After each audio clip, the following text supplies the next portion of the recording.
nin xilkas ah oo mas'uuliyad iyo culayskeeda dareemaya maanta kuma dhegdhego kursi Soomaaliyeed maanta cidiyaha kuma dagaalamo si uu kursi ugu fadhiyo ama u fuulo laakiin xilkasni baa jirta xil baan la garanaynin sidiisaba wuxuu yahay marka waxaad ogaataa kursi ma baaqi ahaado nololina ma baaqi ahaato fariinta labaadan doonaya inaan u diro wuxuu yahay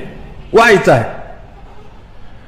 bini aadamku hadduu qur-aankii ilaahay soo dejiyey iyo sunnadii nebiga sallallahu alayhi wasallam uusan ka warhaynin waxaa fiican inuu kuwaana qaato dhacdooyinka adduunka ka dhacaya ee ishiisu qabanaysa uu akhrinayo maanta wax way 20 jir ilaahay uma xil qarinin xawaadista adduunka ka dhacayay waa aayaad ilaahay oo taagan weeye wax lagu qaato waay war aaway raggii kuraasta isku dhajiyay xaggay ku dambeeyeen ee cuquud min as-siniin ka talinaya caalamka meelo ka mid ah zaynul aabidiin ki tunis aaway shaynul aabidiin de aaway butufliqa jazaa'ir aaway mubaaraki masar aaway ali abdullah salih yaman aaway qadaafigi 40 sano ka badan bilibiya ka talinaya aaway war aaway madaxdii adduunka waa tageen maanta haddaan heli lahayn wax inooga soo warramo waxa qabriga ku haysta iyo ilaahay hortiisa waxay la tagi lahaayeen wax badan baa laynoo sheegay laakiin lagu waana qaadan maayo ninka kursiga ku dhagan waxaan leeyahay kuwaana qaado qeyrka iyo dhacdooyinkaasi agagaarkaaga ka dhacaya in badan aad ogsoon tahay fariinta saddexaad waxay tahay sabab ha u noqonin kursi aad isku dhajinayso sabab ha u noqonin hal ruux oo muslima dhiigiisa inuu daato waxaan ku xaqiijinayaa haddaad sabab u noqoto hal ruux oo muslima inay la xagto iska dhaaf in la dile in la xagto dhibaata sababtaada ku gaadho haddii ay dhacdo ilaahay hortiisa maalinkaad soo istaagto adoo keliga oo qaawan adaa mas'uuliyaddeeda qaadi doona ku talagal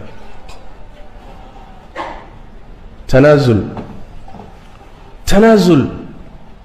كرسي لماذا دلانين كلمانا دلانين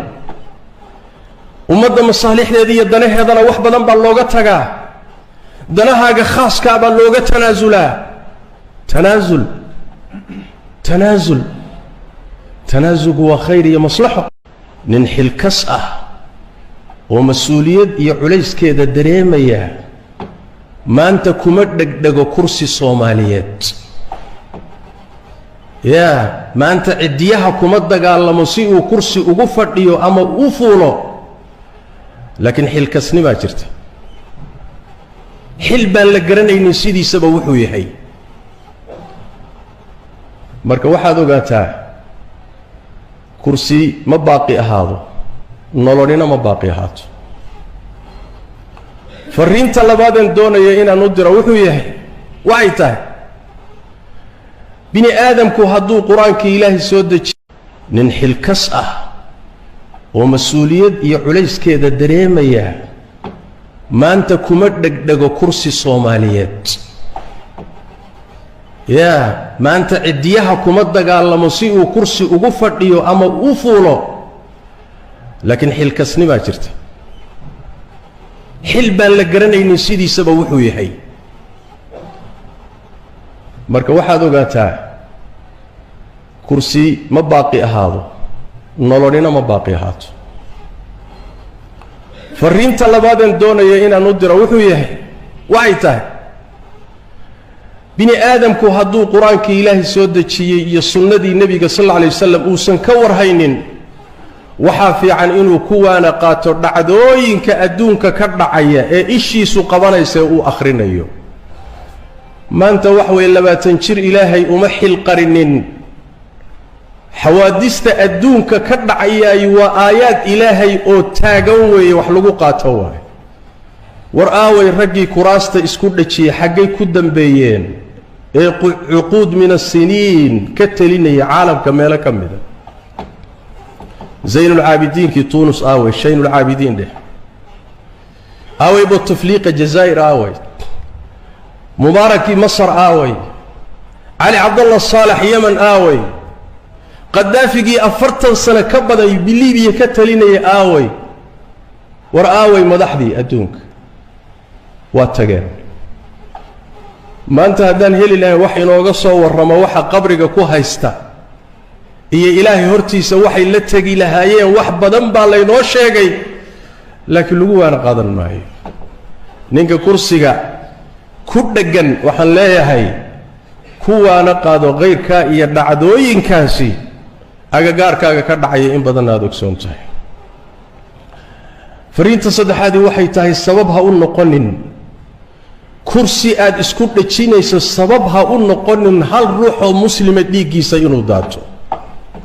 waxaanan kuu xaqiijinayaa haddaad sabab u noqoto hal ruux oo muslima inay la xagto iska dhaaf in la dile in la xagto dhibaata sababtaada ku gaadho haddii ay dhacdo ilaahay hortiisa maalinkaad soo istaagto adoo keligaa oo qaawan adaa mas-uuliyaddeeda qaadi doona ku talagal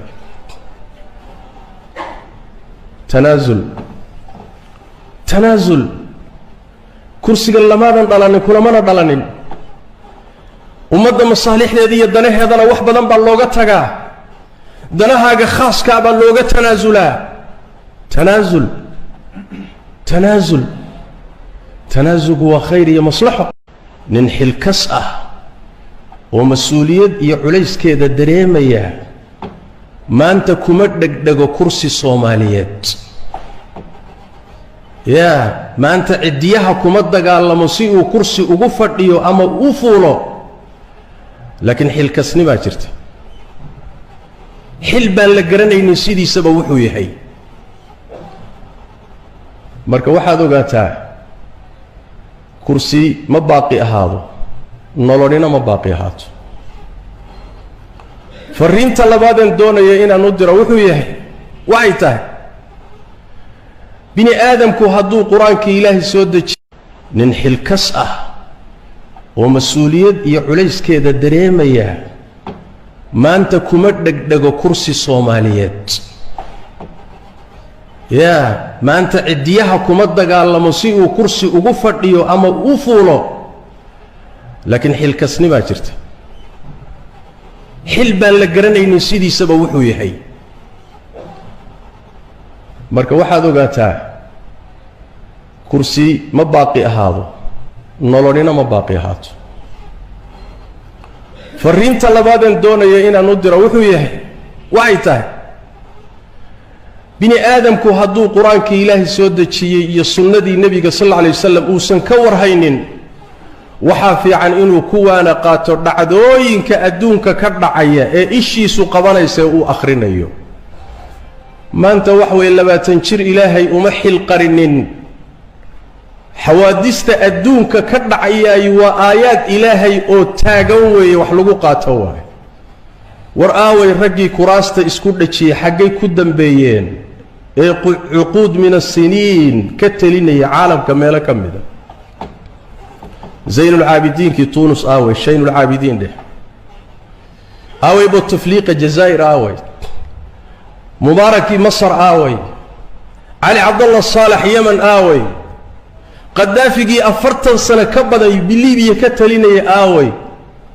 war aaway madaxdii adduunka waa tageen maanta haddaan heli lahayn wax inooga soo warramo waxa qabriga ku haysta iyo ilaahay hortiisa waxay